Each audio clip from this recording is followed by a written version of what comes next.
London سے ہی ایک اور خبر، ہماری وہ کلیگ ہیں سفینہ خان، انہوں نے خبر دے دی، کوئی بڑا ابہام ہی رکھا خبر میں، کوئی کلیئرٹی نہیں ہے کہ کوئی پنجاب کی کوئی خاتون منسٹر ہیں، کوئی پولیٹیشن ہیں، انہوں نے پتہ نہیں کتنے پاؤنڈ کا اپارٹمنٹ خرید لیا ہے، وہ بڑی لمبی چوڑی اماؤنٹ ہے، اور می فیئر میں اپارٹمنٹ بتا رہی ہیں. کوئی خبر ہے اس طرح کی کوئی آپ کے پاس؟ آپ لندن بیٹھے ہیں. نہیں، آپ نے تو بیٹ کی رپورٹنگ بھی کی ہے، گور نے بھی کی ہے، میں نے تو نہیں کی. میں اس طرح کا صحافی تو نہیں ہوں. آپ لوگوں نے تو صحافت کو سمجھا ہے صحیح طرح. یہ تو کوئی صحافت ہی نہیں ہے نا، کہ میں کہوں کہ سنی سنائی باتیں ہیں کہ وہ میں نام نہیں لوں گا، گور بٹ نے رات کو خواب میں کسی کو دیکھا تھا اور پھر اس نے اس سے یہ وعدہ کر لیا. یہ کیا اسٹوپڈ قسم کی خبر ہے؟ خبر ہوتی ہے جو ٹھوک بجا کر سامنے ہوتی ہے، جس میں آپ کو پتا ہوتا ہے کہ اگر کوئی غلط ہوا تو پھر میں فیس کروں گا کانسیکوینسز. یہ صرف وہ کہتے ہیں کمپنی کی مشہوری کے لیے اس طرح کی خبریں جو ہیں وہ لی جاتی ہیں. اور یہ میں آپ کو بتاؤں کہ میں نے پچھلے کچھ دنوں میں ان کے ہی قریبی صحافیوں سے، یعنی ان کے ہی قریبی دوستوں سے، کیونکہ لندن میں اب پریس کے الیکشنز ہونے والے ہیں کوئی، تو سارے گروپس بنے ہوئے ہیں، تو انہی کے گروپ کے لوگوں سے میں نے پوچھا، میں نام لے دیتا ہوں، جس میں مرزا علی شاہ ہیں، جس میں اظہر ہیں، جس میں اور لوگ ہیں.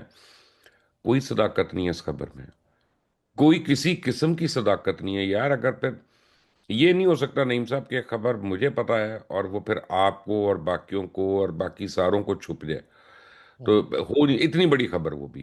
یعنی اصل میں دیکھیں مبشر صاحب، بٹ نعیم صاحب، صاحب، اس نہیں نہیں، خبر کے بٹ صاحب نا یہاں پہ آپ، بٹ صاحب ایک سوال ایڈ کر کے آپ جواب دے دیں کہ کیا یہ کوئی جرم ہے کہ کوئی حاضر منسٹر جو ہے وہ یو کے میں کوئی پراپرٹی نہیں خرید سکتا، انویسٹمنٹ نہیں کر سکتا؟ اس سے پہلے ہمارے پولیٹیشنز، ہمارے وزراء اعظم، ہمارے صدور وہ نہیں کرتے رہے؟ اچھا برائی نہیں، ہے؟ جرم تو صرف اتنا ہے کہ اگر آپ نے لیا اور ڈکلیئر نہیں کی تو یہ جرم ہے. اصل معاملہ یہ ہے، آپ دنیا میں کہیں بھی پراپرٹی خریدیں آپ کو ڈکلیئر کرنی ہوتی ہے.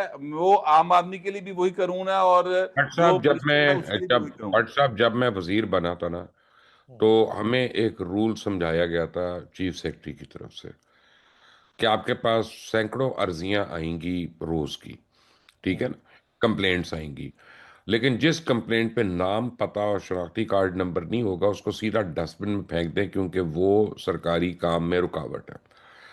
اور یہ جب آپ ایگزیکٹلی یہی بات ہے. اچھا تو ایسے بھی اگر مبشر صاحب، یہ جو ہے نا ایک جرنلزم کا بڑا بنیادی اصول ہے کہ کون کہاں کیا کیسے، ہاں ٹھیک ہے نا. بہت سارے جڑے نا وائیو پورے ہی نہیں گئے، بہت ہاں سارے ڈبلیو پورے ہی نہیں گئے، ٹھیک ہے. لہذا یہ جو ہے نا خبر کوئی خبر نہیں ہے، اس کو ڈسکس کرنا ٹائم ضائع کرنا.